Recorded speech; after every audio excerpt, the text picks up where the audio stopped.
220 guests. My name is Waldo Coleman. I'm 56. I teach high school chemistry. His wedding cost $85,000. His new in-laws, the kind of people who own half of Charlotte. They told everyone they paid for everything. Made sure every guest knew I was just the teacher, the one who didn't belong. But here's what they didn't know. I paid for most of it. The $30,000 honeymoon, the wedding band, the photographer, over $100,000 total.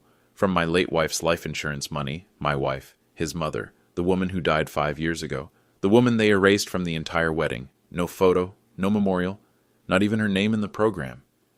When my son told me not to embarrass him, I stood up, walked out of that ballroom, and made 3 phone calls that changed everything. A lot of you have probably seen the video. It went viral. 4 million views. But you haven't heard my side of the story. And if you're someone who's ever been taken for granted by family, ever felt invisible after years of sacrifice, this one's for you. Hit that subscribe button.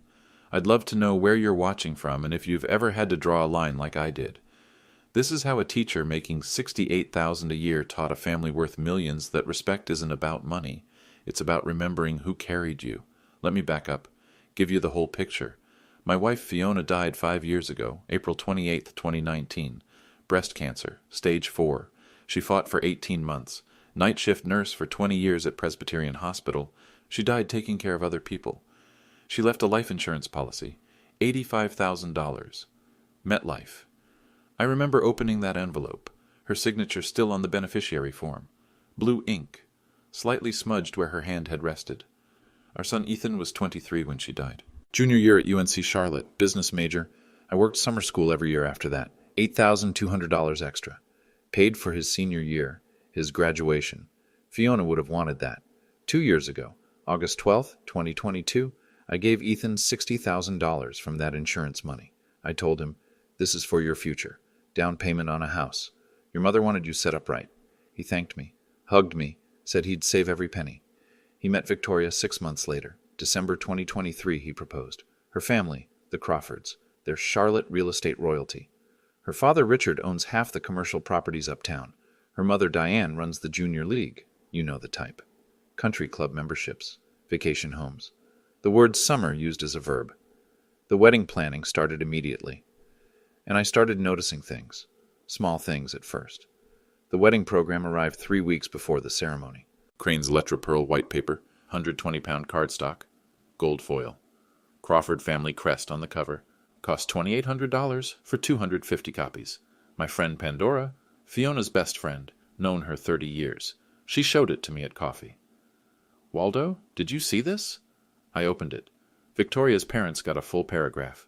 Names, titles, home city. Richard and Diane Crawford of Charlotte, North Carolina.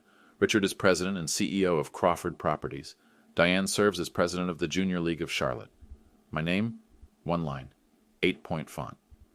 Waldo Coleman. No descriptor. No mention that I raised Ethan alone for 5 years, that I'm a teacher, that I exist as anything more than a footnote. I told Pandora, it's their day. I don't need the spotlight. She gave me that look, the one Fiona used to give me when I was letting someone walk over me. "Waldo," she said, "this isn't about spotlight. This is about respect." I shrugged it off. Told myself it was just wedding stress. Told myself it didn't matter. But it kept happening. The rehearsal dinner, Friday night, October 17th. Private room at Blackstone Steakhouse. Burgundy wallpaper. Crystal chandelier. 45 guests. $6,200 bill. The Crawfords paid. Made sure everyone knew. Diane stood up to give a toast. 12 minutes long. I timed it. She had 3x5 note cards. Printed. Bullet points. She thanked the florist, the wedding planner, Victoria's sorority sisters, family friends, the caterer, the band.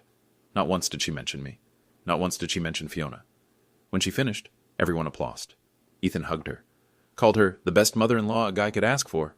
I sat at the end of the table, separate from the family seating. I caught Pandora's eye across the room. She shook her head slowly. After dinner, I pulled Ethan aside. "Hey, your mom would have loved all this." He smiled, distracted. "Yeah, Dad, for sure."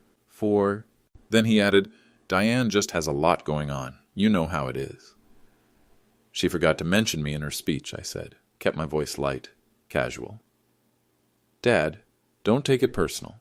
It's just wedding stuff. She was nervous. But I'd seen those note cards. Diane Crawford doesn't get nervous, and she doesn't forget. I went home that night, opened my laptop, checked my email, pulled up a confirmation from May 8th, 2024. Subject line, Coleman honeymoon confirmation VT882193, Etihad Airways, Charlotte to the Maldives via Abu Dhabi, 2 first-class tickets, Conrad Maldives Rangali Island, Water Villa, 10 nights, total $30,216.80. I'd booked it secretly 4 months earlier. Through Ashley, Victoria's best friend. The only one in that family who'd been kind to me, who'd looked uncomfortable every time Diane made a comment about the teacher. I stared at that number, $30,000. More than half my annual take-home pay after taxes. They didn't know. The Crawfords thought Ethan had paid for it. Ethan had let them think that. I closed the laptop, went to bed, didn't sleep. The next day was the wedding, Saturday morning, October 19th, 2024. I woke up at 5:30. Couldn't sleep anyway. I sat at my kitchen table. Same table Fiona and I bought in 1997. Laminate top. Scratches from Ethan's homework. From art projects. From 28 years of life. I pulled out a folder. The one I kept in my car. The one nobody knew about. Document 1. MetLife Life Insurance Payout Letter. $85,000. Fiona's signature. April 28, 2019. Beneficiary, Ethan Coleman for Education and Future. Document 2. Bank Transfer Receipt. August 12, 2022. $60,000. Memo line, Mom's gift, make her proud, down payment fund. I found out 3 months ago, June, scrolling through Victoria's Instagram, that Ethan had spent it, all of it, on the wedding, venue upgrade, open bar, live band, photography package. Victoria posted a photo of the venue contract signing. Caption, so blessed for our dream wedding. Can't wait to marry my best friend. $60,000, his mother's money, meant for a house, for stability, for the future she'd worked night shifts to provide. Gone. To impress the Crawfords. He never told me. Never told Victoria where the money came from. Document 3. Receipt from Bailey's Fine Jewelry. September 27, 2024. Platinum wedding band, 6mm, custom engraved, $14,800. I'd paid for it 3 weeks before the wedding. Ethan said he wanted to surprise Victoria with the perfect band. Asked if I could help. Just a loan, Dad. I'll pay you back. I said yes. Wrote the check. He told Victoria it was his savings. Document 4. Personal check number 1847. October 16, 2024. $11,950. Payable to Ashton Grand Hotel Photography Services. The photographer's final balance. Ethan called me 2 days before the wedding. Panicked. Dad, there's a problem. The photographer needs the balance. Victoria's parents thought we had it covered. Can you... I drove to the hotel that afternoon. Handed the hotel manager. James, his name tag said. My check. James looked at it. Looked at me. Mr. Coleman, you're Ethan's father? Yes. You're paying for this? Yes. He nodded slowly. My father was a teacher too. I respect what you're doing. He didn't know the half of it. Added up. $60,000 for the wedding costs Ethan hid. $30,000 for the honeymoon. $14,800 for the band. $11,950 for the photographer. $116,950. I make $68,000 a year. Before taxes. After? $51,200. I'd just spent more than 2 years of take-home salary on a wedding for a son who couldn't even thank me, for in-laws who treated me like I was embarrassing just by existing. And the worst part?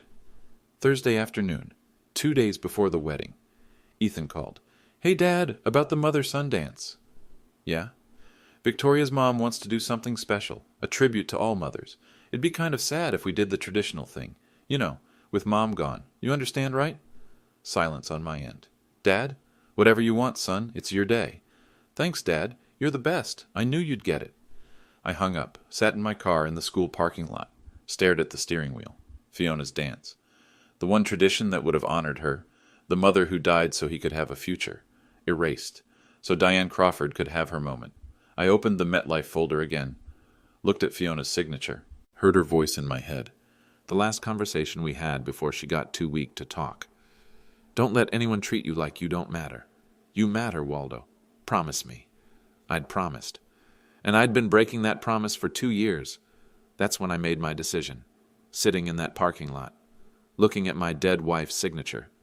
But I didn't tell anyone. Not yet. The wedding was at 6 p.m. the Grand Ashton Hotel, Uptown Charlotte. 5 stars. 28-foot ceilings in the ballroom, 3 crystal chandeliers, 8 feet each. Rental cost on those alone? $2,200. I arrived at 2. Ethan had asked me to help him with his cufflinks. Father-son moment. I appreciated that. His suite was on the 4th floor. I knocked. He opened the door. Already in his tuxedo pants and white shirt, nervous smile. Dad, hey, thanks for coming early. I stepped in, helped him with the cufflinks. Silver, engraved with his and Victoria's initials. Big day, I said. Yeah, huge. Victoria's family really went all out. I paused, waited to see if he'd mention anything. The photographer bill, the band, the honeymoon. Nothing. You ready? I asked. I think so. Just want everything to be perfect, you know? It will be. He looked at me. Thanks for being cool about everything, Dad. I know it's been a lot. What do you mean? Just all the planning. Diane taking over. I know she can be intense. I finished with the second cufflink. You're marrying Victoria, not Diane. He laughed. Tell that to Diane.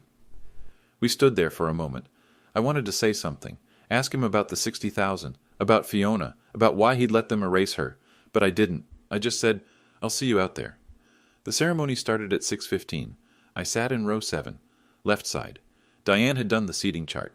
The Crawford family took up the entire front row. 12 people.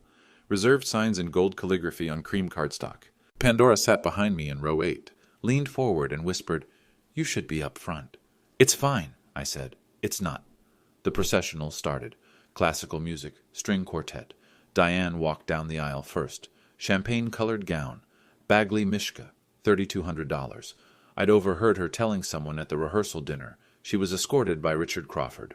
Applause, photographs, smiles, then me, solo. No announcement, no applause. I walked to my seat, sat immediately.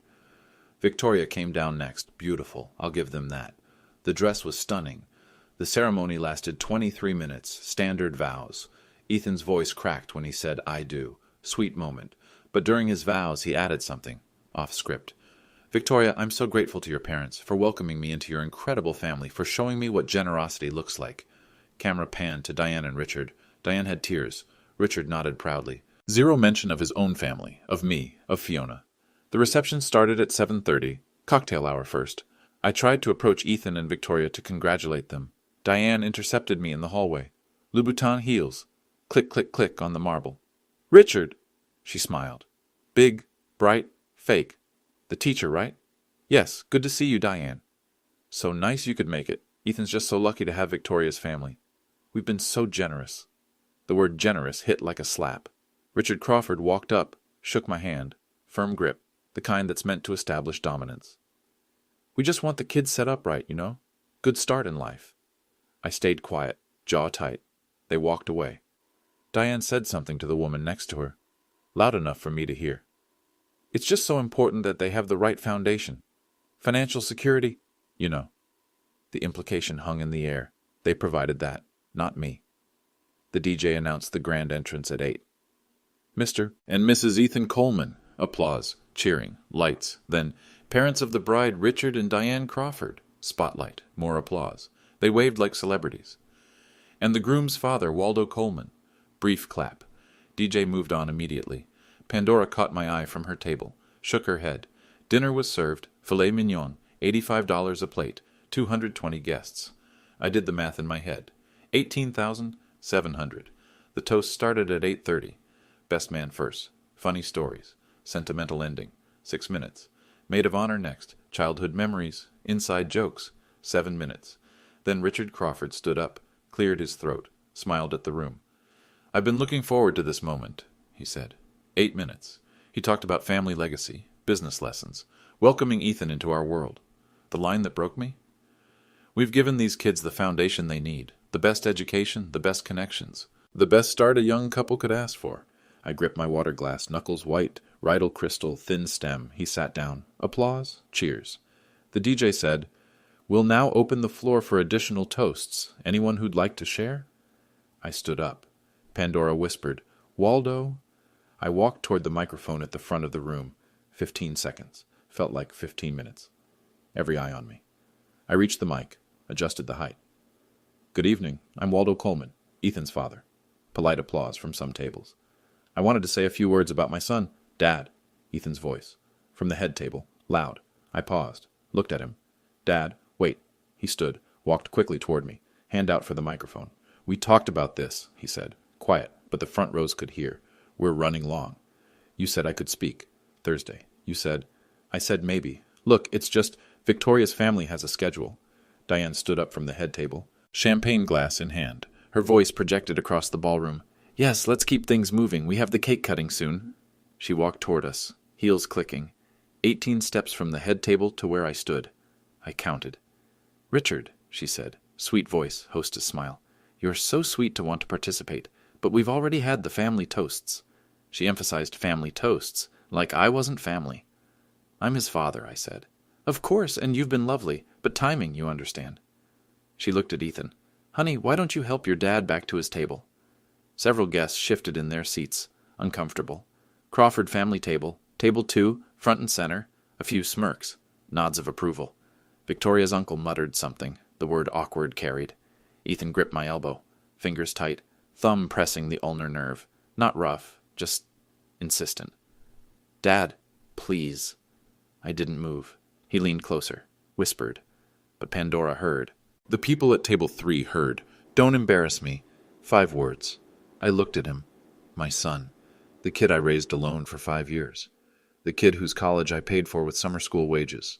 Whose wedding I funded with his dead mother's sacrifice. Embarrass you? I said. You know what I mean. This isn't... They planned everything. Just let it go. They planned everything. Yes, Victoria's family. They've been amazing. Just... Please, Dad. Diane added louder. Richard, maybe you're tired? It's been a long day. Why don't you sit? We'll catch up later. She spoke to me like I was confused. Elderly. Someone who needed managing. I looked around the room. 220 faces, watching. Pandora at table 18, jaw clenched, furious on my behalf. James, the hotel catering manager, standing near the sound booth, arms crossed, waiting to see what I'd do. Crawford family table, amused superiority, like this was dinner theater. Random guests, uncomfortable pity. Poor old teacher who doesn't understand wedding etiquette. Ethan, embarrassed, frustrated, wanting me to disappear. Victoria, worried about the scene, not about my feelings, about the optics. I saw it clearly. I was the problem, my presence, my blue-collar existence, my $68,000 salary, my off-the-rack suit from Joss A. Bank that I'd bought for Fiona's funeral 5 years ago. Then I heard her voice. Fiona's, from that last conversation. Don't let anyone treat you like you don't matter. You matter. I handed the microphone to Ethan. He exhaled, relieved. Thanks, Dad. I appreciate... I need to make a phone call, I said. Dad, where... I'll be right back. My voice was calm, cold, final. I turned, walked toward the exit, 30 feet. Double doors, brass handles, guests murmured. Diane called out, All right, everyone, let's get ready for cake. Forced cheer, moving the party along. Pandora stood, followed me. Ethan returned to Victoria. Whispered something. She nodded. They cut the cake 3 minutes later. Nobody noticed I didn't come back. I walked through the double doors, into the hotel lobby, marble floors, vaulted ceiling. A wedding party laughed near the elevator. Not ours. Someone else's celebration. Someone else's happiness. I found a leather chair in the corner, sat down, pulled out my phone. Pandora appeared 20 seconds later. What are you doing? She asked. I opened my files folder. 3 phone calls. Watch. Call 1. I dialed. Golden Horizons Travel. After hours line. Automated system. Thank you for calling Golden Horizons Travel. If you're calling about an existing reservation, press 1. To make a new booking, press 2. I pressed 1. Please enter your confirmation code. I typed VT882193. Conrad Maldives. Coleman booking. Departure October 21st. Total cost $30,216.80. To modify this reservation, press 1. To cancel, press 2. I pressed 2. Are you sure you want to cancel this reservation? Press 1 to confirm. Press 2 to return to the main menu. I pressed 1. Cancellation processed. Refund to original payment method within 5 to 7 business days. Thank you. I hung up. Pandora stared at me. The honeymoon. Fiona's money, I said. Not theirs. Call 2. I scrolled to another contact. Harold Bennett, my attorney, the man who'd handled Fiona's estate in 2019. He answered on the second ring. Waldo, everything okay? Harold, I need you tomorrow morning. What's wrong? I'm revoking the wedding gift, the joint account. What do I need? Pause. You're still within the vesting period. I can draft the withdrawal authorization tonight. How much? $125,000. Jesus, Waldo, you okay? I want it moved back to my account by Monday. Consider it done. I'll email you the paperwork. You sure about this? I'm done being okay with being walked over. I'll have it ready 9 a.m. Monday, my office. Thanks, Harold. I hung up. Call 3. I opened my voicemail app. Hit record. Ethan, it's Dad. I'm leaving. The honeymoon is canceled. Check your email in about 2 minutes. The joint account wedding gift. I'm withdrawing it Monday morning. The wedding band receipt is attached. The photographer bill I paid, attached. Your mother's life insurance, the $60,000 I gave you that you spent on this wedding, all documented and attached. You called me an embarrassment, in front of 220 people. You let your mother-in-law treat me like help. You erased Fiona from your wedding entirely. So now you're going to learn what embarrassment actually means. I loved you. I loved your mother more than anything, but I won't fund disrespect. Goodbye. I stopped recording. Attached 7 files. Sent. Pandora's eyes were wet. You're not going back in there? I stood. Actually, I am. Waldo? They deserve to know who paid for their party. I walked back toward the ballroom. Pandora followed. I pushed through the double doors. The DJ was playing upbeat music. Guests were eating cake, laughter, celebration. I walked directly to James, the catering manager. I need that microphone, I said. Quiet. 30 seconds. He looked at me, studied my face, nodded. You got it. James went to the DJ booth, said something. The DJ looked confused but handed over the mic. James walked it to me, placed it in my hand. I walked to the center of the dance floor. Guests were mid-conversation, mid-bite of cake. Ethan saw me, stood. Dad, what? I pressed the mic button. Feedback squealed briefly. I apologize for the interruption. This'll be brief. The room went silent. 220 people stopped, forks down. Conversation ceased. Diane started to stand. Richard Crawford put his hand on her arm. Wait, my name is Waldo Coleman, I said, voice calm, measured. I'm a high school chemistry teacher. I make $68,000 a year. I paused, made eye contact around the room. 5 years ago, my wife Fiona died of breast cancer. She was a nurse, night shifts at Presbyterian Hospital for 20 years. She left a life insurance policy. $85,000. I held up my phone. Turned it so the front tables could see. MetLife document visible on the screen.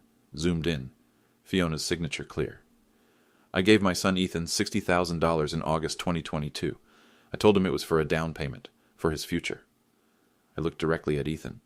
You spent it on this wedding. You never told me. You never told Victoria. Victoria's face went white. She turned to Ethan. Her mouth opened. Ethan was frozen, pale, sweating. 3 weeks ago, I continued, I paid $14,800 for Ethan's wedding band. I held up the jeweler's receipt on my phone. He told Victoria it was his savings. Gasps from several tables. A woman at table 9 said, Oh my God. 3 days ago, I paid $11,950 for the photographer's final balance. I nodded toward James. The catering manager here processed my check. It cleared Friday. James nodded to the room. Confirmation. And 4 months ago, May 8th, I secretly booked and paid for the honeymoon. First-class flights to the Maldives, 10 nights at the Conrad Rangali, water villa. I held up my phone again. Eddie had confirmation visible, the amount visible, $30,216.80. Dead silence. You could hear the air conditioning. Total? I said. $117,000. That's nearly 2 years of my take-home salary after taxes. I let that sink in. Looked around. At Diane. At Richard Crawford. At the guests who'd watched them take credit for everything. 90 minutes ago, I said, voice still calm, your son told me not to embarrass him. I looked at Ethan, then at Diane, then at Richard. So I called the travel agency. The honeymoon is canceled.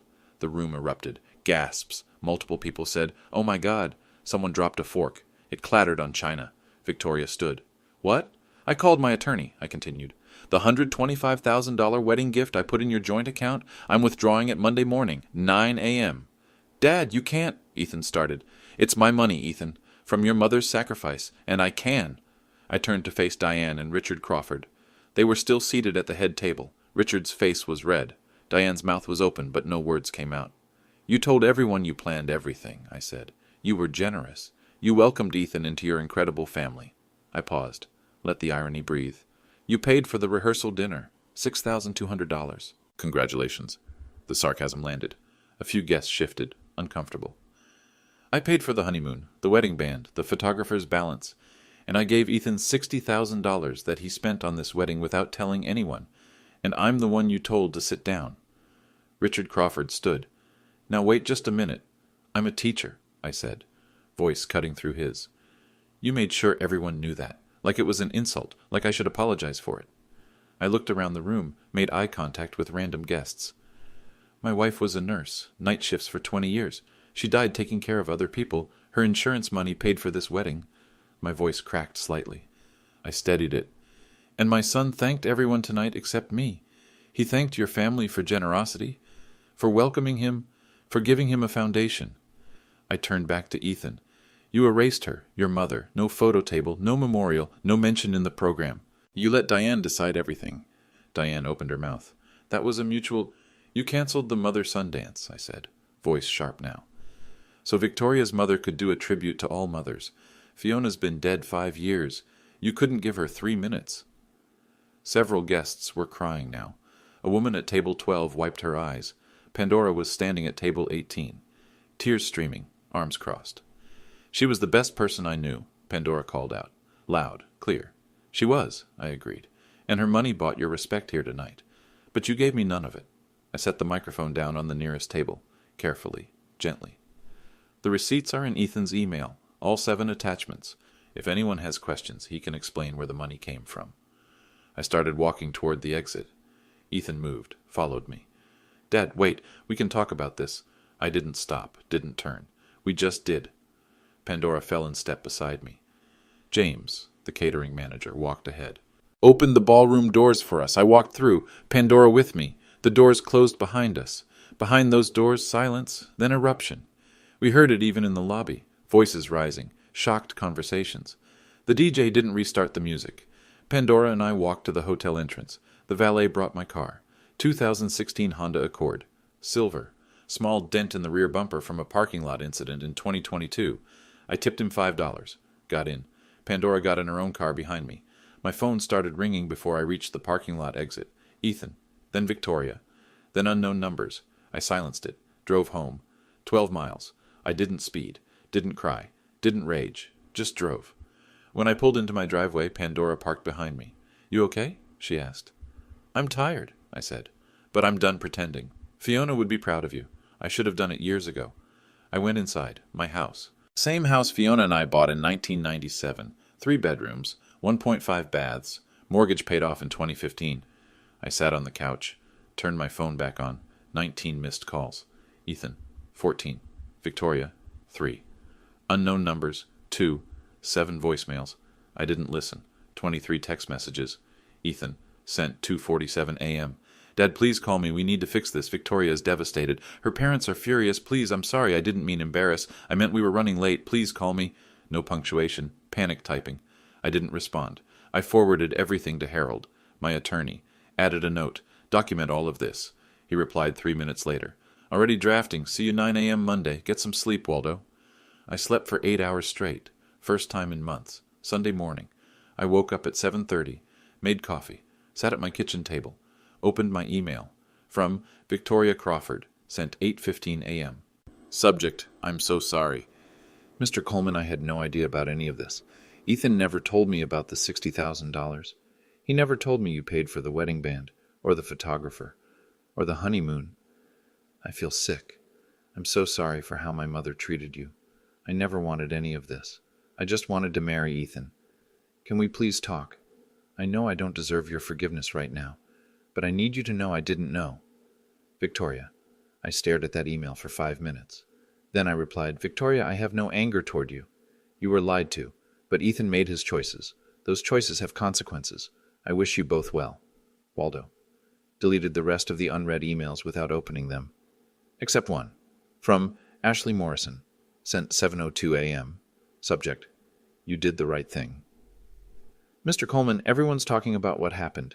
Diane is having a complete meltdown. Half the guests left the hotel last night without saying goodbye. The other half are texting about it this morning. You did the right thing.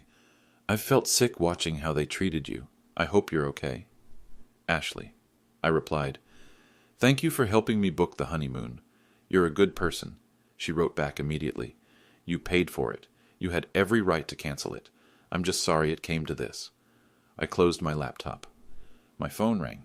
Ethan, from an unknown number. Victoria's uncle's phone, probably. I answered. Ethan. Dad, please, the honeymoon. Victoria's crying. Her parents are freaking out. Can we just... You spent your mother's money without telling me. I know. I should have said something, but you let them erase her memory. I didn't mean... Diane just had these plans. You chose them over me, over your mother. That's not fair. I was trying to keep everyone happy. Everyone except me. Everyone except Fiona. Silence. 5 seconds. 10. So you're just going to destroy my marriage? His voice broke. Take everything back? I'm taking back what was mine. You destroyed your own marriage by lying to your wife. She'll forgive me. But I need that money, Dad. The joint account. We have plans. You had plans. Monday morning at 9. It's gone. I hung up. Blocked his number. Blocked Victoria's number. Blocked every Crawford number in my phone. Monday morning, October 21st.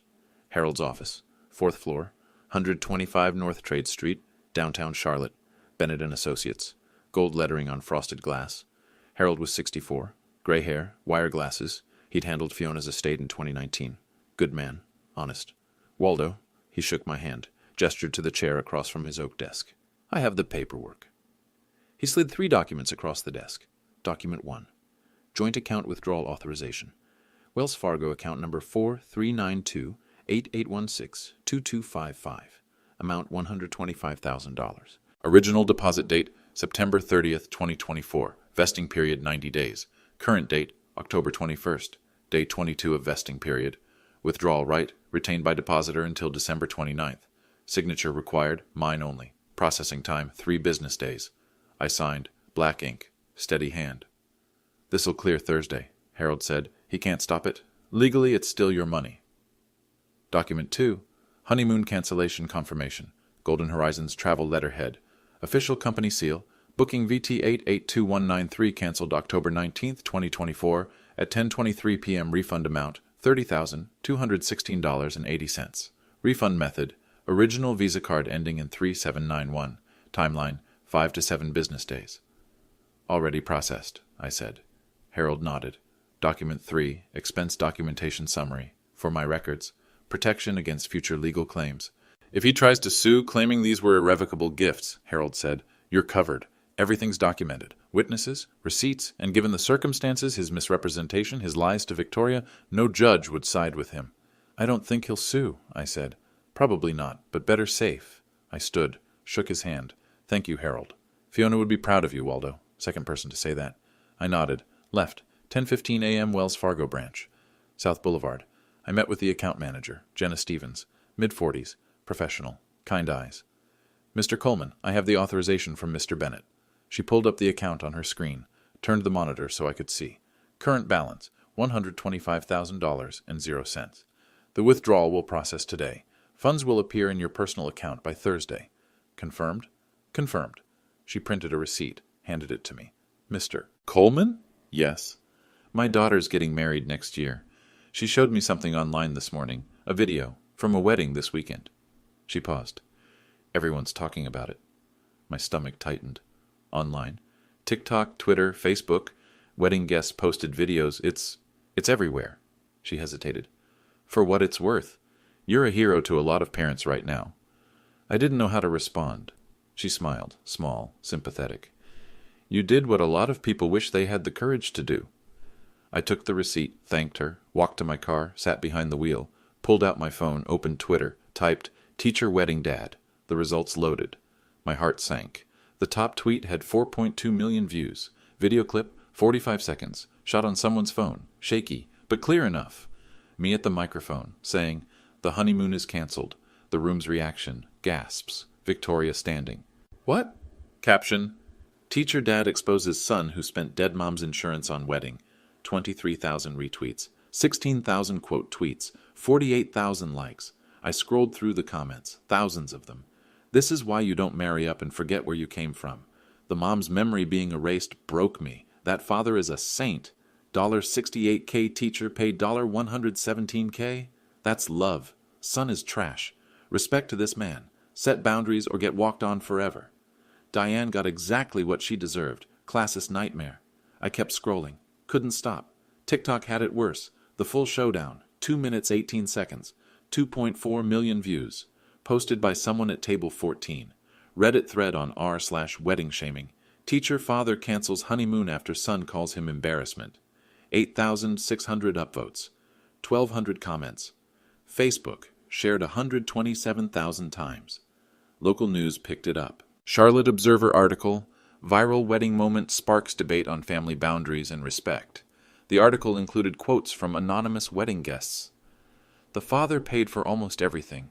The bride's family took all the credit. It was disgusting to watch. When he listed those receipts, the actual dollar amounts, you could have heard a pin drop. Everyone realized the Crawfords had been lying. My phone rang. Unknown number.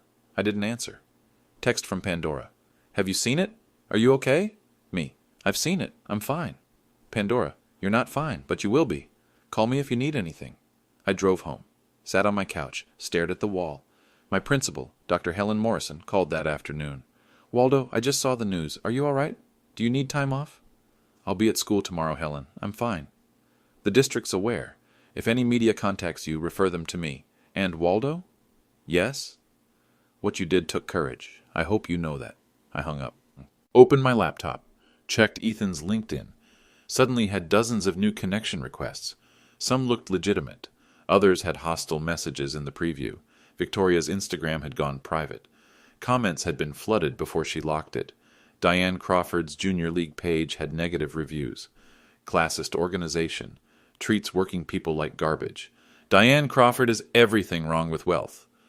I closed the laptop. Felt sick. This wasn't what I wanted. I wanted boundaries, consequences, not public humiliation on a global scale. But it was too late. The video was out there. Permanent. Tuesday, October 22nd. I taught my classes. 2nd period, 4th period, 6th period, 8th period, chemistry, periodic tables, stoichiometry. The same lessons I'd taught for 23 years. The students didn't know. Yet.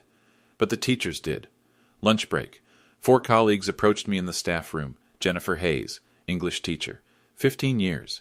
Waldo, we saw what happened. You're incredible. Thomas Wilson, history teacher, 22 years. My son pulled something similar last year. Wish I'd had your spine. They weren't offering pity. They were offering respect. It felt strange. Good. Uncomfortable. Wednesday, October 23rd. Ethan called from another unknown number. Left a voicemail. Dad, Victoria moved out. She's staying with her parents. But she's furious at me, not them. Her dad told me I misrepresented myself. That in his business, that's fraud. They're talking about prenup enforcement. Asset protection. She wants marriage counseling. I said yes. I don't know what else to do. I'm sorry. I know I screwed up. Please call me back. I didn't. Thursday, October 24th. The money appeared in my account. $125,000. My phone pinged. Bank notification.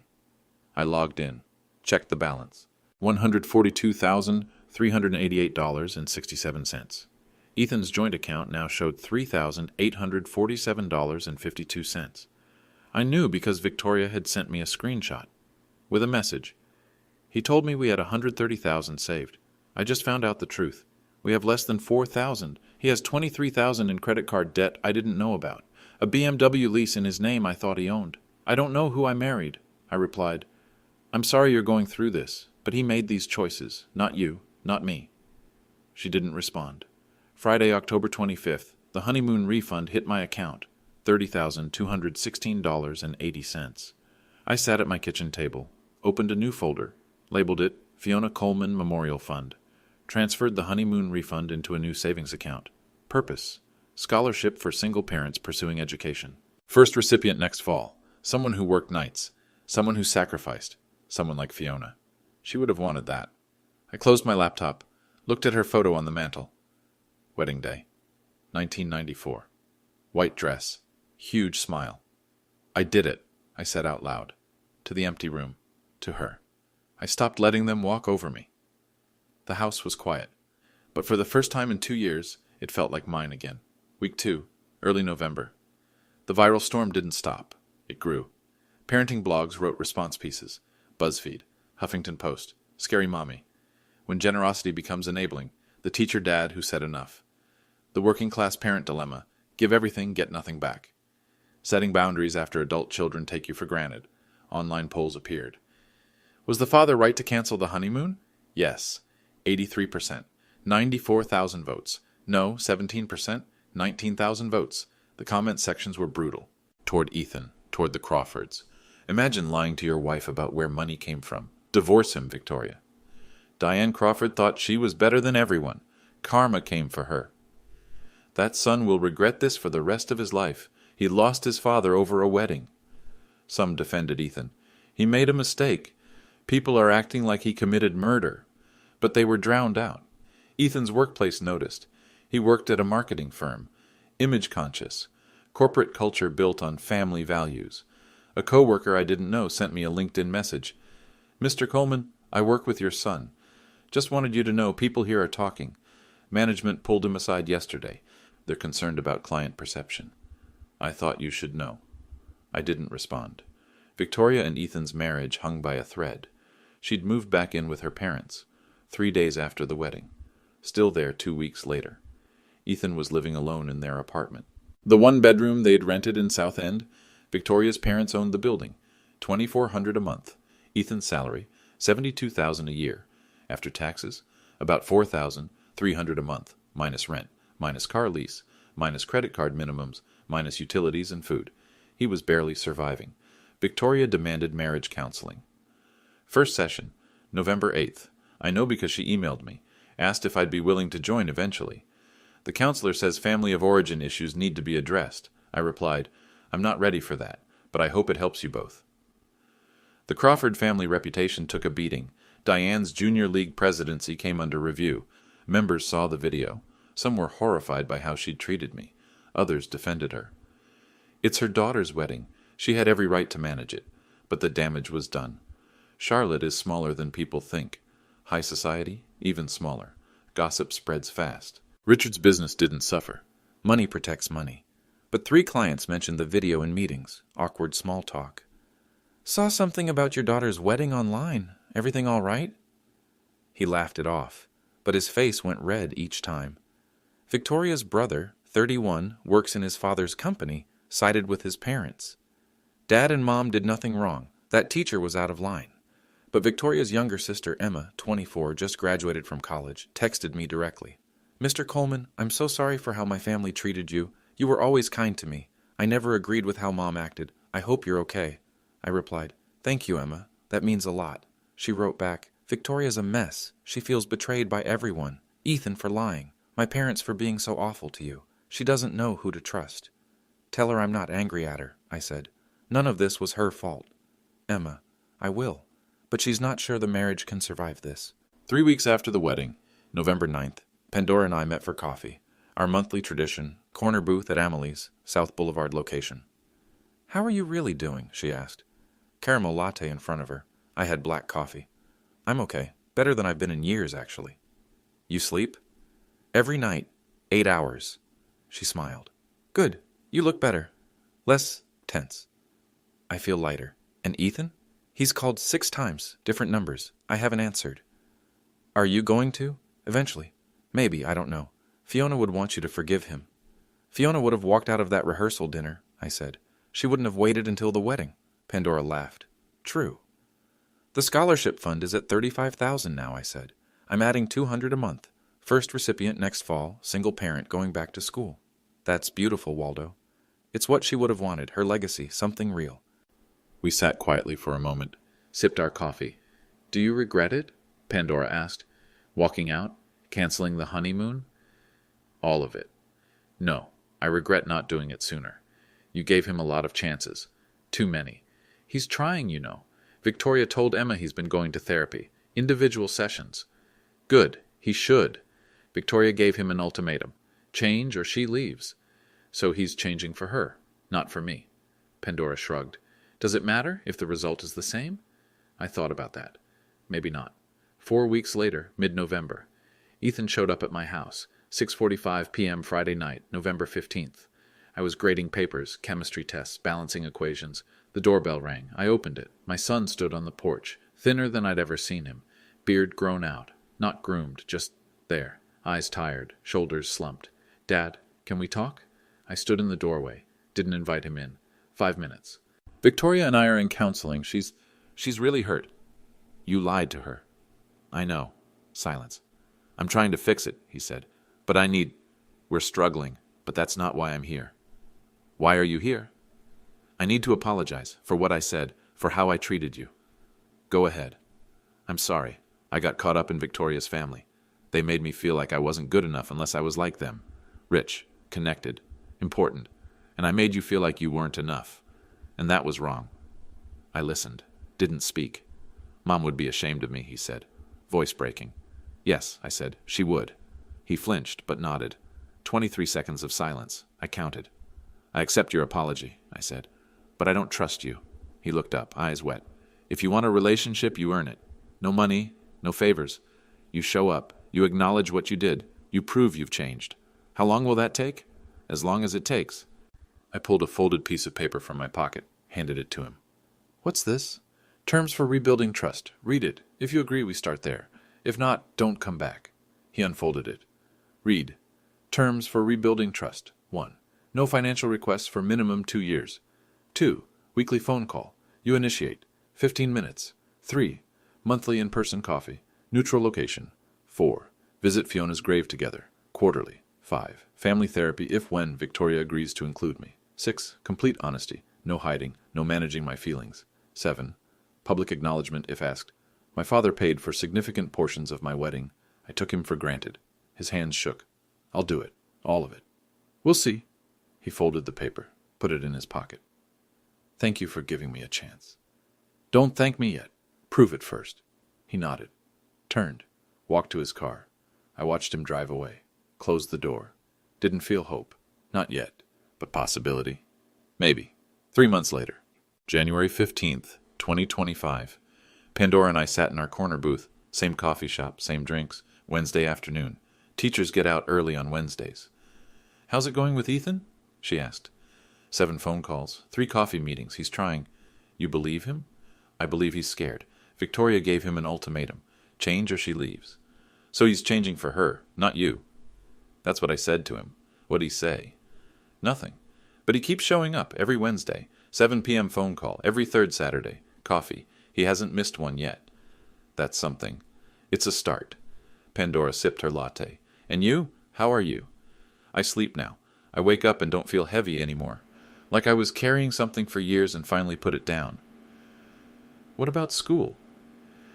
Good. Normal. The kids don't know about any of it.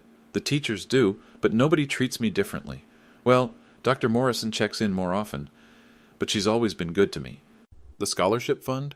$38,400. I add $200 every month. First recipient gets announced in August. Full ride for a single parent going back to school. We're partnering with Central Piedmont Community College. Fiona would love that. She worked so hard. Night shifts for 20 years. This way her sacrifice means something beyond what Ethan did with it. We sat quietly. The coffee shop hummed around us. Other conversations. Espresso machines. Normal life. Do you think you'll forgive him? Pandora asked. Really forgive him? I don't know. Maybe. But forgiveness doesn't mean forgetting. It doesn't mean going back to how things were. No, it doesn't. He asked me last week if I'd come to dinner. Him and Victoria. Said she wants to apologize in person. Will you go? Not yet. She sent me an email, long one. Said she had no idea about any of the money. That Ethan lied to her for 2 years. That she's been in therapy trying to process it all. That her parents won't apologize for how they treated me, and it's causing problems between her and them. Good. They should have problems. I smiled. She said she understands if I never forgive her for the wedding, for not standing up for me, but she wanted me to know she's sorry. What'd you say? I said I appreciate the apology, that I hope she and Ethan figure things out, but that I need more time. Fair. Late January. Phone call with Ethan. Wednesday night. 7 p.m. He called right on schedule. Hey, Dad. Ethan? I got a new job. Better pay. $82,000. Congratulations. Thanks. Victoria and I are looking at apartments, moving out of her parents' rental. We need space from them. That's good. Dad, I'm not asking for money. I just wanted to tell you.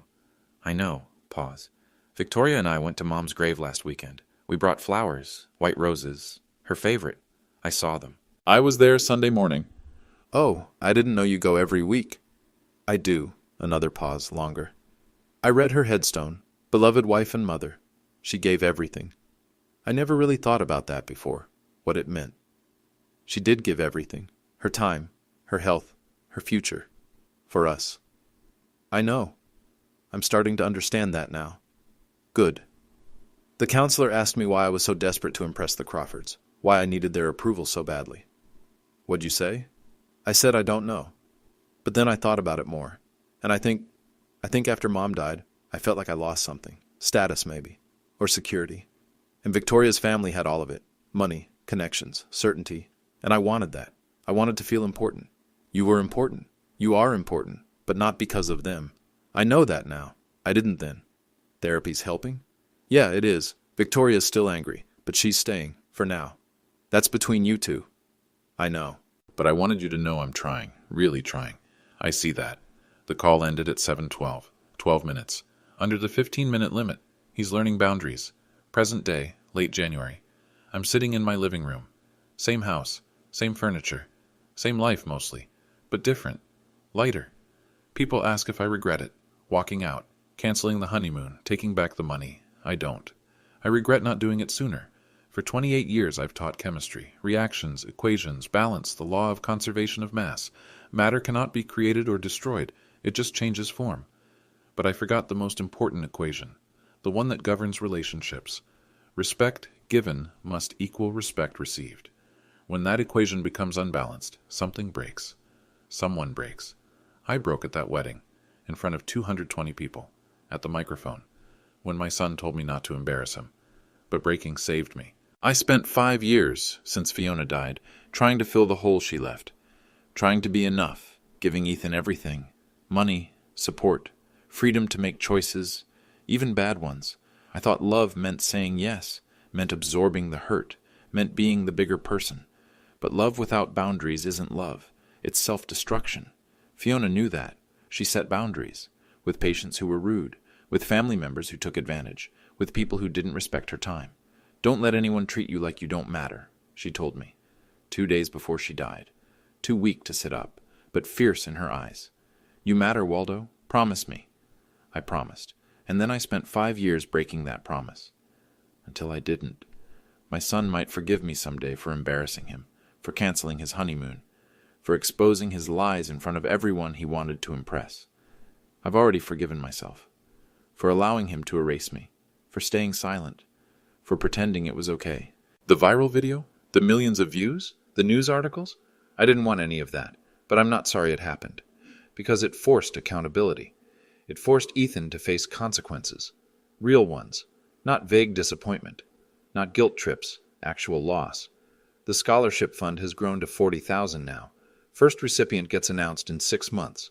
We're calling it the Fiona Coleman Memorial Scholarship for Single Parents. Full tuition, books, childcare stipend. That's her real legacy. Not the wedding Ethan threw with her insurance money. This, helping someone who works nights, who sacrifices, who needs a chance. I'm 56 years old.